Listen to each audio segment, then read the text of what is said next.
नमस्कार। डीडी राजस्थान के कार्यक्रम कानून की बात में आप सबका बहुत बहुत स्वागत है। दर्शकों, पूरी दुनिया में किसी भी परिवार में कितने भी बच्चे हो, माता पिता उनका पालन पोषण भली प्रकार से कर लेते हैं। पर जब ये बच्चे बड़े होते हैं और माता पिता वृद्ध होने लगते हैं तो माता पिता को एक इकाई के रूप में जाना जाता है और इस एक इकाई के 2 वक्त की रोटी भी इन बच्चों के लिए भारी हो जाती है। बच्चों के द्वारा, समाज के द्वारा और कई बार परिवार के द्वारा भी इनका त्याग कर दिया जाता है, इनको छोड़ दिया जाता है। इस पूरी स्थिति में एक चीज जो हमेशा इनके साथ खड़ी है वो हमारे देश का कानून, जो किसी भी स्थिति में वरिष्ठ नागरिकों का साथ नहीं छोड़ता। क्या है वरिष्ठ नागरिकों के लिए विशेष, जानते हैं हमारे आज के कार्यक्रम में, जिसका शीर्षक है वरिष्ठ नागरिकों के अधिकार और उनके विधिक उपचार। और इसकी जानकारी देने के लिए स्टूडियो में मौजूद हैं हमारे आज के विशेषज्ञ श्री देवेंद्र कुमार भगत जी। श्री देवेंद्र कुमार भगत जी, आपका हमारे आज के कार्यक्रम में बहुत बहुत स्वागत है। धन्यवाद। तो दर्शकों, कार्यक्रम को आगे बढ़ाते हैं और लेते हैं हमारे कार्यक्रम का पहला प्रश्न श्री देवेंद्र कुमार भगत जी से। देवेंद्र जी, आपसे जानना चाहूंगी कि जैसे आपने अभी हमारे विषय में ही सुना कि विधिक जो साक्षरता है वो एक अलग चीज होती है और वरिष्ठ नागरिकों के अधिकार एक अलग चीज है। तो सबसे पहले मैं जानना चाहूंगी कि वरिष्ठ नागरिकों के अधिकार क्या है, उसके मापदंड क्या है। क्या रिटायरमेंट को सीनियर सिटीजन्स की कैटेगरी में रखा जाता है, पर बहुत से हमारे देश में किसान हैं जो नौकरी नहीं करते, या डॉक्टर इंजीनियर्स हैं जो कभी रिटायर नहीं होते। तो पैरामीटर्स क्या है, मापदंड क्या है एक सीनियर सिटीजन या वरिष्ठ नागरिक किसी को कहने का? देखिए, सबसे पहले तो आपका सवाल बहुत बेहतरीन है कि वरिष्ठ नागरिक जो होते हैं हमारे लिए एक सहेजने का विषय है। इतिहास हमेशा अच्छा होता है, इतिहास से हमें कुछ सीखने की ज़रूरत होती है। वरिष्ठ नागरिक हमारे सामने एक इतिहास का प्रतिबिंब की तरह होते हैं। वर्तमान स्थिति हम कह सकते हैं कि जो कानून है या सामाजिक स्थिति है वो उसके लिए प्रयासरत है। वरिष्ठ नागरिक एक ऐसा वरिष्ठ नागरिक जो नागरिक तो है ही, लेकिन उम्र की उस पड़ाव को पार कर चुका है जो जिसमें उसको सुरक्षा की ज़रूरत है, जिसमें उसको अपने खुद के बारे में सोचने की ज़रूरत है, समाज के साथ उसको आगे बढ़ने की ज़रूरत है। लगभग 60 साल के अवस्था के पश्चात वरिष्ठ नागरिकता शुरू हो जाती है। लेकिन हम देखते हैं कि शहरी परिवेश और ग्रामीण परिवेश में भी अंतर आता है। शहरी परिवेश में जब लोग जॉब करते हैं 60 साल के पश्चात उनकी रिटायरमेंट हो जाती है, तो जब वो अपने घरों में वापस जाते हैं और दिन भर का समय निकालते हैं तो उनके साथ काफ़ी सारी समस्याएं हैं, क्योंकि वो परिवार में इतने लंबे समय तक रह नहीं पाते, तो परिवार उनके साथ एडजस्ट नहीं कर पाता है। आजकल की जो फैमिलियां हैं वो एकल होने लगी, न्यूक्लियर फैमिलियां होने लग गई, समाज का जो दृष्टिकोण बदल गया है।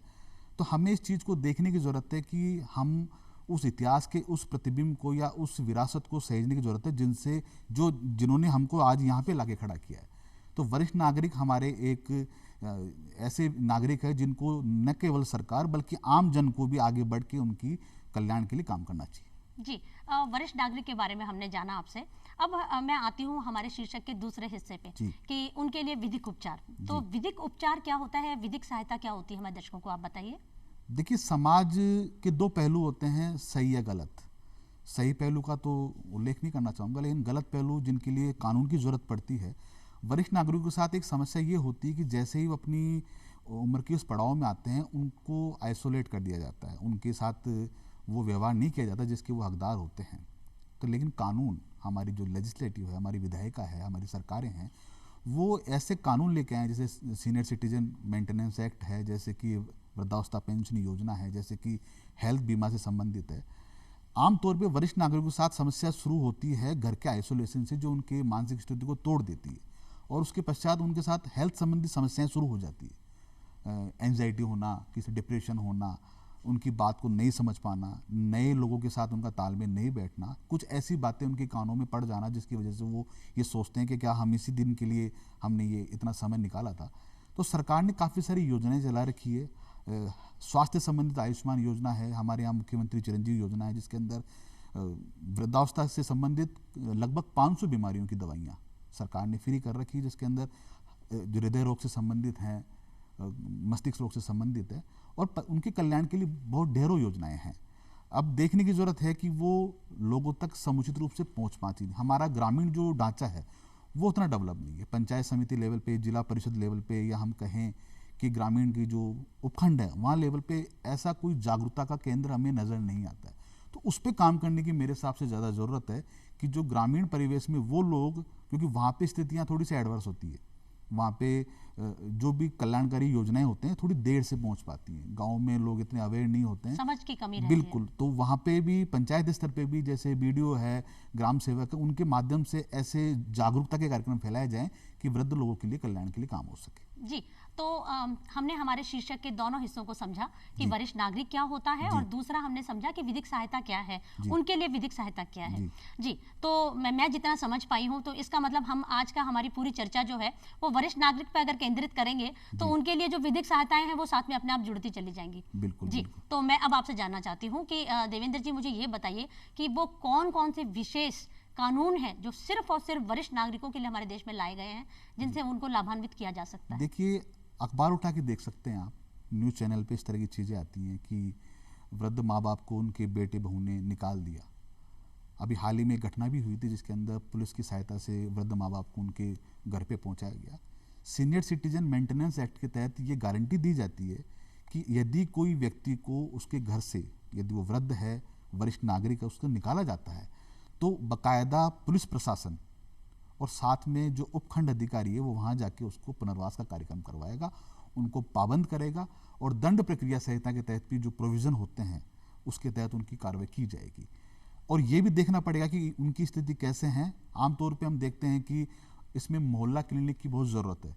जैसे कि एक नया कंसेप्ट चला है कि मोहल्ले के लेवल पे ऐसी सूचनाएं एकत्रित की जाए कि कौन कौन से वृद्ध लोग अकेले रह रहे हैं, जिनके साथ घर के अंदर एट्रोसिटी हो रही है, क्रूरता हो रही है, किस लेवल पे हो रही है, तो कुछ ये बोल नहीं पाते हैं लोग। मोहल्ला क्लिनिक जो आपने बोला है, इसमें सिर्फ वरिष्ठ नागरिकों के बारे में बात की जाती है या सबके बारे में या किसी भी तरह की? आमतौर पर सबके बारे में बातचीत है, लेकिन इसका एक एक सेक्शन वरिष्ठ नागरिकों के बारे में होना चाहिए, मेरी राय ये है। और हमारी सरकार को भी ये सोचना चाहिए, और ऐसा काम हो रहा है, ऐसा नहीं काम नहीं हो रहा, कि जो वृद्ध लोग हैं वो वहाँ पे जाके अपनी शिकायत, क्योंकि शिकायत कहाँ कराएं, एक समस्या ये होती है, पुलिस हर जगह जा नहीं सकती है, ऑनलाइन हर जगह हो नहीं सकता है, तो मोहल्ला क्लिनिक जो उनकी पहुंच में होते हैं वहाँ पे जाके वो अपने पार्षद के जरिए या अपनी शिकायत दर्ज कराए, और बाकायदा जो जनप्रतिनिधि है उनकी जिम्मेदारी भी तय की जाए कि उनके इलाके में इस तरह का काम न हो रहा हो। जी, अच्छा, वरिष्ठ नागरिक अभी जैसे आपने कहा कि वो ये सोचने लग जाते हैं, घर में आइसोलेट हो जाते हैं, एकाकीपन के शिकार हो जाते हैं, ये सोचने लगते हैं कि क्या हम इसी दिन के लिए थे या हमने अपनी जिंदगी जो पूरा इन सब पे खर्च करी क्या वो इसीलिए किया। तो ये जो महत्व होता है वरिष्ठ नागरिकों का वो परिवार में क्या है, और अगर वो कम होने लगे तो कैसे वो उससे खुद बाहर निकले या परिवार के बाकी सदस्य उनको कैसे बाहर निकाल सकते हैं? वृद्ध व्यक्ति या वरिष्ठ नागरिक या परिवार का जो मुखिया, उसका महत्व बरगद की तरह होता है, जिसके अंदर बहुत सारे पशु पक्षी अपना घोंसला बनाते हैं, चहचहाता हुआ एक माहौल होता है। हमारी पीढ़ी ने वो माहौल देखा है, वर्तमान पीढ़ी वो माहौल नहीं देख पा रही है। हमारा जो सोच है, हमारी एजुकेशन है, हमारी जो नीतियां हैं वो सही दिशा में नहीं है। हम चाहते हैं कि एक तो हमारे अंदर असुरक्षा की भावना बहुत ज़्यादा आ गई है, बुजुर्ग माँ बाप के साथ हम रहना नहीं चाहते, या बुजुर्ग माँ बाप को हम सोचते हैं कि उनका और हमारा जो जनरेशन गैप है बहुत ज़्यादा है, या उनके समय थोड़ा सा ऐसा था, आज के समय ऐसा है। ऐसा कुछ भी नहीं है, समय अपनी गति से चलता है। उनको सहेजने की ज़रूरत है, उनको प्यार के दो बोल की ज़रूरत है, यहाँ तक कि उनको हर अपनी सुख दुख में जो एक आम आदमी व्यतीत करता है उसमें उनके साथ भागीदारी की ज़रूरत है। और मेरा तो ये कहना ये है कि वो एक ऐसी विरासत है जो हमको आगे बढ़ने में मदद ही करती है। इतिहास हमेशा अच्छा होता है, और वर्तमान की पृष्ठभूमि में हमें भविष्य को देखना चाहिए। हम भविष्य की तरफ ज़्यादा देखते हैं, जबकि हमको वर्तमान ज़्यादा देखना है। वर्तमान वो है जो हमारे भूतकाल को लिए हुए है। जी, आप वर्तमान, भविष्य, इतिहास की बातें कर रहे हैं। आप मेरे ख्याल से शायद आप शिक्षा से भी जुड़े हुए हैं। जी मैम। जी, अभी आपने एक चीज़ कही थी मेरे पहले प्रश्न में कि उसके उत्तर में आपने एक चीज़ बताई, एकल परिवारों के बारे में आपने कहा। तो एकल परिवार जो होते हैं, भगत जी, मैं आपसे जानना चाहती हूँ वो कितने इसके लिए जिम्मेदार हैं या उत्तरदायी हैं वरिष्ठ नागरिकों के जो उपेक्षाएं होती हैं उसके लिए? काफ़ी हद तक जिम्मेदार है हमारा सामाजिक ढांचा। हम शादी व्यवहार, हमारी जो सामाजिक रीतियां हैं, हम चाहते हैं कि कम से कम लोग हों समाज के अंदर। हम अपने आप को थोड़ा सा मॉडर्नाइजेशन का एक कथित रूप से जो विषैला पौधा है उसको पनपने देना चाहते हैं। एकल परिवार में वो गुण नहीं आ सकता। दादा दादी, मौसा मौसी, ताऊ ताई, ये सब शब्द हम सुनने को नहीं मिलते। आपने देखा होगा कि अगली पीढ़ी के सामने ताऊ ताई खत्म ही हो जाएंगी, मौसा मौसी खत्म हो जाएंगी। तो हमने अपने आधुनिकरण के दौर के अंदर हमने हमारी पीढ़ी को पीछे छोड़ दिया, विरासत को पीछे छोड़ दिया। नतीजा उसका ये हो रहा है कि आज की तारीख में हम असुरक्षित ज़्यादा होते जा रहे हैं। आप देखेंगे कि शाम को 6 बजे बाद, पहले मैं आज से 25 साल पुरानी बात कर रहा हूँ, तो कोई भी बच्चा शाम को कोचिंग से पढ़ के आता था तो बुजुर्ग लोग बोलते, बेटा कहाँ से आ रहे हो? तो बोले बोले अंकल मैं यहाँ से आ रहा हूँ, दादाजी मैं अंडा सारे हूँ, इस तरह की बात करते थे। आज ये बातें होती नहीं है, किसी को कुछ मतलब नहीं है। पीजी हॉस्टल्स जो एक और कल्चर कोई हमारे यहाँ आ पूछ चुका ले है। तो ये कहते हैं तुमको क्या मतलब है, बिल्कुल ये भी बिल्कुल है मतलब। बिल्कुल। तो ये क्या है कि बड़ी गलत चीज है, क्योंकि हम सीखते किससे हैं? हम सीखते किससे? हम हमारे परिवार से सीखते हैं, हमारे समाज से। परिवार एक ऐसी इकाई है जो आगे जाके समाज में डेवलप होता है। प्रोफेसर हेराल्ड जेलास्की ने ये बात कही है कि परिवार वो इकाई है जो आगे जाके समाज में परिवर्तित होता है। और जब समाज ही हमारा कंज्यूम होगा, नियंत्रित नहीं रहेगा, तो उसके परिणाम वैसे आएंगे जैसा आप और हम देख रहे हैं। जी जी। अच्छा देवेंद्र जी, आपने बहुत अच्छी बात बताई। मैं एक चीज़ जानना चाहती हूँ आपसे कि अगर किसी के साथ में अगर दुर्व्यवहार होता है, कोई वरिष्ठ नागरिक के साथ में कोई दुर्व्यवहार हो जाता है, तो वो शिकायत कहाँ करे और उसकी प्रक्रिया क्या है? देखिए, आमतौर पे दुर्व्यवहार आजकल की रोज़मर्रा की बात होगी, तो सबसे पहले तो संबंधित पुलिस थाने पे जाएं। वहाँ पे बुजुर्ग लोगों के लिए अलग से हेल्प डेस्क बनी होती है। ये सीआरपीसी में भी प्रोविजन किया हुआ है। और जो ना जा पाए वहाँ तक? ना जा पाए तो वो टेलीफोन के जरिए या किसी अन्य व्यक्ति के जरिए, अन्य माध्यम से वो अपनी शिकायत दर्ज करा सकते हैं। 24 घंटे के अंदर अंदर उनकी शिकायत का बकायदा निराकरण किया जाएगा और बकायदा जो दोषी व्यक्ति है उसको समझाया जाएगा। नहीं समझ में आता तो उसको पनिशमेंट दिया जाएगा और कोशिश ये की जाएगी कि समझाइश से आपस में मामला हो जाए। कई बार क्या होता है कि हम शिकायत को सही माध्यम से पहुंचा नहीं पाते हैं। कई पुलिस अधिकारी, पुलिस का व्यवहार जो होता है वो पॉजिटिव नहीं होता है, क्योंकि पुलिस भी तो उसी समाज से आती है जहाँ से हम आ रहे हैं। ये समस्या समाज से शुरू हो रही है। हमारी एजुकेशन पॉलिसी, हमारा समाज ऐसा हो गया है कि इन सब चीज़ों पे हम ध्यान नहीं देते हैं। तो पुलिस थाने पे हेल्प डेस्क बनी हुई है, तो वहाँ पे इसके अलावा मुख्यमंत्री जो कोष बना हुआ है इसके लिए, जो ऐसा व्यक्ति जो बिल्कुल भी समर्थ नहीं है, जिसके पास खाने पीने के संसाधन नहीं है, वहाँ से बकायदा उसको मंथली वो इनकम उसको होती है। जी। ये बकायदा पुलिस थाने की जिम्मेदारी है कि वो इस तरह से करवाई जाए। मैंने जैसे अभी आपने ये बात कही कि वहाँ जाके शिकायत करें और कि वो घर से फ़ोन भी कर सकता है, जी। तो क्या फ़ोन करने के बाद में उसकी शिकायत लिखने के लिए पुलिस वाले थाने से उसके घर आएंगे या उसको कहीं ना कहीं जाना ही पड़ेगा थाने पे अपनी रिपोर्ट लिखवाने के लिए? कुछ एनजीओ जुड़े हुए हैं थानों से। कुछ हमारे यहाँ कमिश्नरेट जो प्रोसीजर है वहाँ पे एनजीओ जुड़े हुए हैं जो ये देखते हैं कि हेल्प डेस्क का कितना उपयोग हो रहा है, क्योंकि वहाँ भी कमियाँ हो सकती हैं। और वो ये देखते हैं कि अगर शिकायत आई है तो शिकायत को दूर करने के लिए अगर पुलिस आगे नहीं बढ़ पा रही है तो वो घर पे जाते हैं, वो उस पीड़ित एग्रीड पर्सन को वहाँ तक पहुँचाते हैं जहाँ पुलिस तक, और वो शिकायत को दर्ज करवाने में उनकी मदद करते हैं। ऐसी बहुत सारी संस्थाएं हैं जो इस लेवल पे काम कर रही हैं। बुजुर्ग 3-3 दिन तक, 4-4 दिन तक अपने रूम नहीं खोलते, अंदर अखबार बाहर पड़े हुए हैं। बेटे एनआरआई हैं, अमेरिका में जॉब करते हैं और उनको कुछ मतलब नहीं है। कुछ लोग मर भी जाते हैं बेचारे, और फिर ऐसी स्थिति में उनकी स्मेल फैल जाती है, बदबू फैल जाती है, फिर वो ताला तोड़ के उनको निकाला जाता है। ऐसी स्थिति के लिए हम सब जिम्मेदार हैं। हमने ऐसी स्थिति पैदा कर दी, तो अब हमको इस स्थिति को दूर करने के लिए सामूहिक रूप से प्रयास करना पड़ेगा। हमारी शिक्षण संस्थाएं, हमारी प्रशासनिक संस्थाएं, हमारी विधायिका, हमारे जनप्रतिनिधि और हमारे शिक्षा के केंद्र ऐसे होने चाहिए जो इस तरह की शिक्षा को आगे बढ़ा सके। जी। और सबसे पहले शायद ये मोहल्लों में जो पास पड़ोसी होते हैं, इन्हीं लोगों को सबसे पहले आगे आना चाहिए कि भाई जो आदमी कल तक दिख रहा था आज नहीं दिख रहा है, आज बाहर नहीं निकला, उसका अखबार का बाहर पड़ा हुआ है, तो शायद ये चीज़ें थोड़ी कम हो और इस तरह की घटनाएं थोड़ी कम घटित हो, क्योंकि मन को बहुत व्यथित करती हैं। देवेंद्र जी, अगला सवाल आपसे कि मैं एक महिला हूं तो मैं जाहिर है महिलाओं के लिए ज़रूर आपसे बात करूंगी, तो वरिष्ठ महिलाओं के साथ में कुछ भी हो या उनके लिए कुछ विशेष है हमारे इस कानून के अंदर कि वो किस तरह से लाभ ले सकती हैं? देखिए, महिलाएं भी हमारे समाज का बराबर का हिस्सा है, 50% हिस्सा है, और हमारा संविधान ये तस्दीक करता है इस बात की कि महिलाओं के लिए विशेष उपबंध संविधान में, कॉन्स्टिट्यूशन में कर रखे हैं। अब बात आ जाती है कि महिलाओं की सुरक्षा के लिए क्या क्या काम करने चाहिए।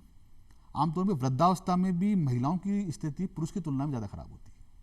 उसके पीछे रीज़न ये है कि हमारा समाज जो एक पुरानी दकियानुसी परंपरा के ऊपर चल रहा है, वो आज भी महिलाओं को वो दर्जा देने में असमर्थ है अपने आप में कि साहब हम बराबरी का दर्जा कैसे दें। और महिलाएं ही महिला की, मतलब हम कह सकते हैं कि कुछ चीज़ों के अंदर उनकी काट दर्द का करती कारण है, बनता है। काट करती है बिल्कुल। कुछ नई जो आधुनिक मानसिकताएं की महिलाएं हैं जो वृद्ध महिलाओं के साथ दुर्व्यवहार करती हुई पकड़ी भी गई हैं, अखबारों में भी ये सूचनाएं आती है इस तरह से। तो आस पड़ोस है उसकी जिम्मेदारी बन जाती है इस तरह की कि अगर ऐसी कोई घटना होती है तो बकायदा संबंधित मंच के ऊपर उस घटना को उठाया जाए महिलाओं के साथ। और आप देखेंगे कि महिलाओं के साथ स्वास्थ्य संबंधी प्रॉब्लम ज़्यादा होती है, वृद्ध महिलाओं के साथ जोड़ों से संबंधित प्रॉब्लम ज़्यादा होती है इनके साथ। तो गवर्नमेंट ऑफ राजस्थान ने बकायदा इस तरह की जो बीमारियां होती हैं जो महिलाओं से संबंधित होती हैं उनके लिए लगभग काफ़ी दवाइयों को फ्री कर रखा है और बकायदा सारी जांचें फ्री कर रखी है। आयुष्मान योजना के अंदर भी अगर महिला है तो बकायदा उसको 50% से ऊपर उनको लाभ दिया हुआ है, इनकम टैक्स में भी लाभ दिया हुआ है उनको इसमें। और हमें इस बारे में और भी आगे करने की ज़रूरत है, काम करने की ज़रूरत है। महिलाओं के साथ एक प्रॉब्लम और होती है कि देवेंद्र जी, जी मैं एक चीज जानना चाहती हूँ। आपने एक चीज बोली मुझे अभी कि महिलाओं के साथ दिक्कत ज्यादा होती है। दिक्कत तो दोनों के साथ होती है और वरिष्ठ नागरिकों के साथ एक ही दिक्कत सामान्य है, वो है उम्र के साथ बढ़ने वाली बीमारियां। जी और जब आप ये बता रहे हैं कि सरकार ने, चाहे केंद्र सरकार हो चाहे राज्य सरकार हो, उन्होंने इतनी सारी योजनाएं चला के उनके लिए दवाइयां जो है मुफ्त कर रखी हैं, उनकी जांचें मुफ्त कर रखी हैं, तो फिर कहाँ कमी रह गई है जिसके कारण बच्चे उनका परित्याग कर देते हैं? बच्चों का परित्याग करने का एक कारण ये है कि हम पैकेज कल्चर में चले गए हैं। हमारी जो रोज़गार के अवसर हैं वो पैकेज कल्चर में चले गए। इतना लाख का पैकेज है, ये है, और वो एक जगह तो होता नहीं है, शहर के देश के अलग अलग हिस्सों में विदेशों में होता है। माँ बाप उस अवस्था में होते हैं जो साथ नहीं जा सकते। अगर आप पंजाब की साइड जाएं आप तो आप देखेंगे कि वहाँ पे NRI कल्चर बहुत फेमस है। वहाँ पे वृद्धावस्था में लोग बहुत बीमारियों से रहते हैं, मर जाते हैं, उनके बच्चे विदेशों में हैं। हरियाणा में ये स्थिति है, राजस्थान में भगवान की कृपा से थोड़ा अभी इतना स्थिति खराब नहीं है। तो हम देखेंगे कि वो जाए तो जहाँ का है वहाँ पे अगर वो उस आधुनिक कल्चर में वो मिक्स नहीं हो पाते हैं, वो ग्रामीण परिवेश के रहते हैं, या उनकी सोच होती है थोड़ी पीछे होती है, पीछे क्या समृद्ध सोच होती है मेरे मायने में, और आजकल की सोच बड़ी तेज होती है। तो उनको ऐसा लगता है कि हम इस बोझ को क्यों ढोए, जबकि ये बोझ नहीं है, ये हमारी विरासत है। आज अगर आप शहर में जाएं, जयपुर में जाएं, तो हवा महल को देखते हैं, एक पर्यटक हम ये सोचता है कि देखिए विरासत है, तो ये हमारे लिए वैसा है, ताजमहल हवा महल जैसा है। इसको सहेजने की, इससे खुश होने की और इसकी संरक्षा करने की जरूरत ज़्यादा है। जी देवेंद्र जी, बहुत अच्छे विचार हैं ये जो आप इस मंच के माध्यम से दर्शकों तक पहुंचा रहे हैं कि बुजुर्ग जो होते हैं, वरिष्ठ नागरिक जो होते हैं, सीनियर सिटीजन जो होते हैं, वो एक विरासत है और उनको हमें, जैसे हम मोनूमेंट्स को सहेज के रखते हैं, वैसे हमको इनको भी सहेज के रखना चाहिए। जी अच्छा, बच्चे जो होते हैं, अगर फिर भी हम जो बात कर रहे हैं उस बात पे आते हुए अगर मैं ये कहूँ कि बच्चे अपने माँ बाप को छोड़ देते हैं, तो माता पिता क्या करें या वरिष्ठ नागरिक क्या करें? माता पिता सबसे पहले तो क्या है कि कहीं ना कहीं हमारा समाज और स्वयं व्यक्ति भी जिम्मेदार होता है इस चीज़ के लिए। अगर ऐसा छोड़ देते हैं बच्चे तो सबसे पहले उनको सामाजिक दृष्टिकोण से समझाए, इसकी बहुत ज़रूरत होती है। अब सामाजिक दृष्टिकोण भी क्या होता है कि शहर का अलग होता है, कॉलोनियों का अलग होता है। कॉलोनी में किसको कुछ मतलब नहीं होता है, वहाँ पे आपके पड़ोस में क्या हो रहा है किसी को कोई मतलब नहीं है। तो हमें एक तो इस कल्चर को ख़त्म करने की ज़रूरत है, और जो व्यक्ति, वृद्ध व्यक्ति, वो समुचित रूप से अपनी शिकायत एक समुचित मंच पे कर सके, उसकी बहुत ज़रूरत है। मोहल्ले बस्ती की बड़ी उपयोगिता हो जाती है यहाँ पर, NGO की बड़ी भूमिका हो जाती है। इसके अलावा हमें वो जागरूकता के कार्यक्रम चलाए जाने चाहिए, सर्वे करना चाहिए ऐसे बुजुर्ग लोगों का कि बुजुर्ग लोग किस स्थिति में। तो आप देखेंगे कि बड़े भयानक उसके परीक्षण आएंगे आपके सामने, हमारे सामने। कई लोगों की स्थिति ऐसी है जो हम सोच भी नहीं पा रहे हैं उसके बारे में। तो वहाँ पे जाके हमको काम करने की ज़रूरत है, उनको वहाँ से निकाल कर। नहीं, आप पिछड़ा हुआ हिस्सा नहीं है, आप एक ऐसा स्तंभ है जिसको हमारी विरासत है, हम आपको सहेज के रखेंगे। तो उनको इलाज से ज़्यादा सहानुभूति की ज़्यादा ज़रूरत है, और वो सहानुभूति के जो 2 बोल हैं वो इलाज से ज़्यादा काम करते हैं। इलाज से ज़्यादा काम करते हैं। जी अच्छा, कुछ आपने अभी एक चीज़ कही कि इनकम टैक्स में छूट मिलती है, आपने शुरू में एक चीज़ कही थी। मैं ये जानना चाहती हूँ ऐसे कौन कौन से क्षेत्र हैं जिसमें वरिष्ठ नागरिकों को छूट भी दी जाती है? देखिए, वरिष्ठ नागरिकों की अलग अलग श्रेणियाँ होती है। 60 साल से ऊपर अलग है, 75 साल से ऊपर अलग है, सुपर सिटीजन, सीनियर सिटीजन 80 साल से अलग होती है। वरिष्ठ नागरिक को इनकम टैक्स में 40% की छूट दी हुई है। इसके अलावा अगर वो 75 से ऊपर हो जाता है तो 50% की छूट है। अगर वो स्वयं का कोई रोजगार करना चाहता है तो उसके ऊपर कोई भी टैक्स अलग से नहीं लगाया जाएगा। दवाइयों के अंदर छूट मिलती है उनको, अगर वो कोई ट्रैवल करना चाहते हैं किसी भी रूप से देश भर में या विदेश में, हाँ, तो बाकायदा ऐसी कंपनियां हैं गवर्नमेंट की जो उनको बाकायदा बराबर की छूट देती है। और उनका जो हेल्थ बीमा है उसमें भी उनको सहायता मिलती है। इसके अलावा हम बात करें कि कुछ स्किल डेवलपमेंट ऐसे होते हैं जो बुजुर्गों के लिए होते हैं कि वो 60 साल के बाद भी अगर कोई काम करना चाहता है अपने आप को समाज की भागीदारी में, तो वहाँ पर उनको ऐसे जो ऋण है बड़ी आसानी से उपलब्ध बिना किसी ब्याज के। राष्ट्रीय जो कौशल मिशन है वो इसी लेवल पे काम कर रहा है। और ऐसे बुजुर्ग जो 75 साल से 60 साल के बीच में हैं, जो काम करने की अवस्था में उनका शरीर, तो वहाँ पे उनको बाकायदा छूट दी जाती है। जी, तो मतलब बस में, ट्रेन में, और आप कह रहे हैं इनकम टैक्स में, फ्लाइट्स में, सब में उनको छूट दी जाती है। जी, कोई ऐसा स्पेसिफिक या विशेष कोई मार्केट भी है जहां अगर वो कुछ खरीदने जाए तो वहां भी उनको छूट मिले? देखिए, जो गवर्नमेंट से संबंधित, राजस्थान सरकार या भारत सरकार से संबंधित उपक्रम है इनके, वहाँ पर वरिष्ठ नागरिकों के लिए विशेष उपबंध है। राष्ट्रीय खाद्य जो भंडार है वहाँ पर सर्दी में 2 अक्टूबर को छूट लगती है महात्मा गांधी जयंती के ऊपर। वहाँ वरिष्ठ नागरिकों के लिए स्पेशल प्रोविजन है। अच्छा। कि वहाँ पर आम लोगों को छूट मिलती है 40%, इनको बुजुर्ग लोग हैं इनको 70% छूट मिलती है। तो वहाँ पे भी, इसके अलावा कुछ प्राइवेट संस्थाएं जो अपने प्रोडक्ट बेचती है वो भी इस बात का ध्यान रखती है कि जो बुजुर्ग है उनको वो बाकायदा उचित रूप से लाभ देती है। जी, मैं देवेंद्र जी अब आपसे जानना चाहती हूँ कि एक बहुत काला पन्ना है हमारे देश का दहेज प्रथा, ठीक है, और उससे जुड़ा हुआ है घरेलू हिंसा। जब किसी महिला के साथ ये घटना घटित होती है तो वो सीधा जाती है और पुलिस में कंप्लेंट करती है। अब उसके अंदर जितने भी लोग गुनहगार होते हैं वो सबको नामजद वहाँ करवा देती है एफआईआर में, पर कई बार उसमें माँ बाप को घसीट लिया जाता है, बुजुर्ग जो घर में जितने भी होते हैं उनके भी नाम डलवा दिए जाते हैं। जी, ऐसी स्थिति में वो लोग कैसे रेमेडी ले सकते हैं, कैसे इसे बच सकते हैं, क्या उपाय है इसके लिए? देखिए, बहुत अच्छा सवाल पूछा आपने। मैं आपके माध्यम से दर्शकों से बताना चाहूँगा कि 90% जो दहेज से संबंधित मामले हैं महिला एट्रोसिटी के, वो वैसे नहीं होते हैं जैसे दर्ज कराए जाते हैं, क्योंकि मैं एडवोकेट भी हूँ, इस मामले से जुड़ा हुआ भी हूँ। और ऑनरेबल सुप्रीम कोर्ट ने ये गाइडलाइन दी है अन्येश कुमार के, विमला देवी के डिसीजन के अंदर कि जो बुजुर्ग माँ बाप उनको बाकायदा एफआईआर में नाम दर्ज उनका नहीं होना। यदि हो गया है तो इन्वेस्टिगेशन में, ट्रायल के अंदर, इंक्वायरी के अंदर उनका नाम हटा देना चाहिए। ये प्रोविजन दिया हुआ है। सुप्रीम कोर्ट ने कहा, एक भी सुप्रीम कोर्ट का एक डिसीजन था, तो honourable justice Ajay Rastogi sir, उन्होंने देखा कि बुजुर्ग महिला जो व्हील चेयर पर चल रही थी, उनसे चला भी नहीं जा रहा था, और उनके ऊपर ये चार्ज था कि उन्होंने अपनी बहू के ऊपर एट्रोसिटी करी, मारा। तो जज साहब बड़े अचंभित हुए कि बोले इनसे तो चला ही नहीं जा रहा है। तो बोले ये हमारे समाज का एक विषैला पन्ना है, इसको दूर करने की जरूरत है, अमेंडमेंट करने की जरूरत है सीआरपीसी के अंदर। हमें कोड ऑफ जो क्रिमिनल प्रोसीजर 1973 उसमें अमेंडमेंट करने की जरूरत है। इसके अलावा हमें ऐसे कार्यक्रम करने चाहिए जगह जगह, उपखंड लेवल के ऊपर, जहां पर ऐसे बुजुर्ग लोगों को इस तरह के माहौल से दूर रखा जाए। जी, आपने कहा कि कार्यक्रम किए जाने चाहिए, तो हमारे देश का जो बहुत बड़ा हिस्सा है वो गांव में निवास करता है, तो जाहिर सी बात है वरिष्ठ नागरिक वहां भी इस संख्या के कंपैरिजन में ज्यादा होंगे।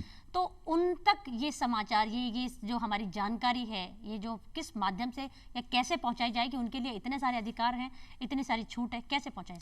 देखिए, विधिक सहायता केंद्र खोले जा सकते हैं, उपखंड के स्तर पे खोले जा सकते हैं, पंचायत समिति के लेवल पे खोले जा सकते हैं। हमारे जो ग्रामीण परिवेश में जो सरकार को रिप्रेजेंट करते हैं, ग्राम सेवक हैं, सचिव हैं, बीडीओ हैं, इनको बकायदा उनकी जिम्मेदारी सौंपी जानी चाहिए। दूरदर्शन पे इन पे आपका चौपाल प्रोग्राम चलता है, तो उसमें भी ये बात है कि इस तरह के कार्यक्रम को आप डिस्कस कर सकते हैं लोगों, क्योंकि ये लोग गाँव में ये चीज़ें ज़्यादा प्रचारित होती है आम चैनल के माध्यम से, तो वहाँ पर भी इसको देखने की ज़रूरत है। इसके अलावा जो सरकारी स्कूल है वहाँ पे कैंप लगाया जा सकता है। मानवाधिकार जो आयोग है वो बाकायदा इस तरह के कैंप लगाने की पहले भी वकालत कर चुका है और अभी प्रयासरत है, और सेंट्रल ह्यूमन राइट कमीशन है, उसने ये कहा है कि हमें गाँव में, उपखंड पे, तालुका स्तर पे इस तरह के कैंप लगाने की ज़रूरत है, जहाँ से ये चीज़ें, ये समस्याएं निकल के आ सके और हम उनको रेमेडी प्रदान कर सकें। जी, आपने कहा था कि कौशल विकास जो एक कार्यक्रम है केंद्र सरकार का, उसके माध्यम से ऐसे कुछ कोर्सेज चलाए जाते हैं, तो और ऐसी क्या चीजें हो सकती हैं जिसके माध्यम से वरिष्ठ नागरिक अपने आप को मुख्य धारा में जोड़ सकें और कहीं पर भी अपने आप को अलग थलग ना महसूस करें? उनके पास इतना अनुभव होता है, जमाना देखा हुआ होता है, तो उनकी समझ में और हमारी समझ में दिन रात का अंतर होता है। उनकी समझ बिल्कुल सटीक होती है। बस ये है कि शरीर थोड़ा सा पहले जैसा नहीं है, तो हमें उस चीज़ को बिल्कुल परे हटाना है और वो जो काम कर सकते हैं, जो उनके पास हुनर हैं, उस हुनर को आगे बढ़ाना चाहिए। जो जिस जॉब में रहा हुआ है पहले, उस जॉब के बारे में उसके पास अथाह अनुभव है, उसका हमें काम में लेना चाहिए। चाहे वो प्रशासनिक लेवल पे हो, चाहे वो और लेवल पे हो, चाहे ग्रामीण लेवल पे हो। ऐसे कुटीर उद्योग, ऐसे बहुत सारे उद्योग हैं जहाँ पे हमें बुजुर्गों की मतलब सहायता की जरूरत पड़ती है। कई बार हम उस काम को वैसा नहीं कर पाते जैसा उन्होंने किया था, तो उनसे वहाँ पे सलाह मांगी जा सकती है, उनको ऐसे पदों पे बैठाया जा सकता है।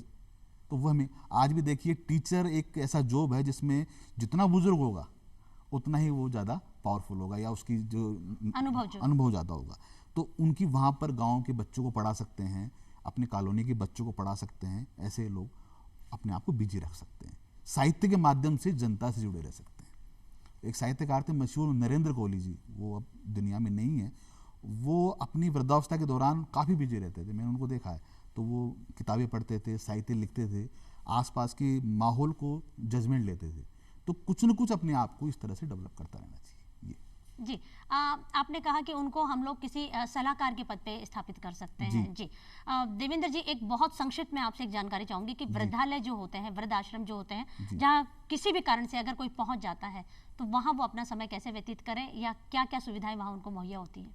बहुत संक्षिप्त में। मेरे हिसाब से तो वृद्धा आश्रम होना ही नहीं चाहिए, क्योंकि मैं इसका सरोकार पैरोकार नहीं हूँ, क्योंकि उनकी बुजुर्गों की जगह हमारे घर में, हमारे दिलों में है। जी, बहुत संक्षिप्त में, बहुत संक्षिप्त। फिर भी अगर वैसा वहाँ पे है, तो वहाँ पे उनकी हेल्थ से संबंधित समस्याओं पे ज्यादा ध्यान देना चाहिए, और वहाँ पे भ्रष्टाचार नहीं होना चाहिए। भ्रष्टाचार नहीं होना चाहिए, और उनका जो स्वास्थ्य जो सबसे बड़ा मुद्दा है, उसी पे तवज्जो करनी चाहिए। श्री देवेंद्र कुमार भगत जी, जो आज आपने जानकारी दी है, मैं दिल से आपसे धन्यवाद करना चाहूंगी कि ये इतनी महत्वपूर्ण चीजें थी जो अगर हर इंसान को पता हो तो शायद हो सकता है वृद्धाश्रम जैसी चीजें हमेशा के लिए खत्म हो जाए, और जो हमारी धरोहर है वो हमेशा के लिए बनी रहे। आज के कार्यक्रम में पधारने के लिए आपका बहुत बहुत धन्यवाद, और इतने महत्वपूर्ण विषय पर महत्वपूर्ण जानकारी देने के लिए बहुत बहुत शुक्रिया। तो दर्शकों, उम्मीद करती हूँ हमारे आज के कार्यक्रम में दी गई तमाम जानकारी आपके लिए लाभकारी सिद्ध हो। अगले हफ्ते फिर होगी मुलाकात, कार्यक्रम रहेगा यही कानून की बात। तब तक के लिए नमस्कार।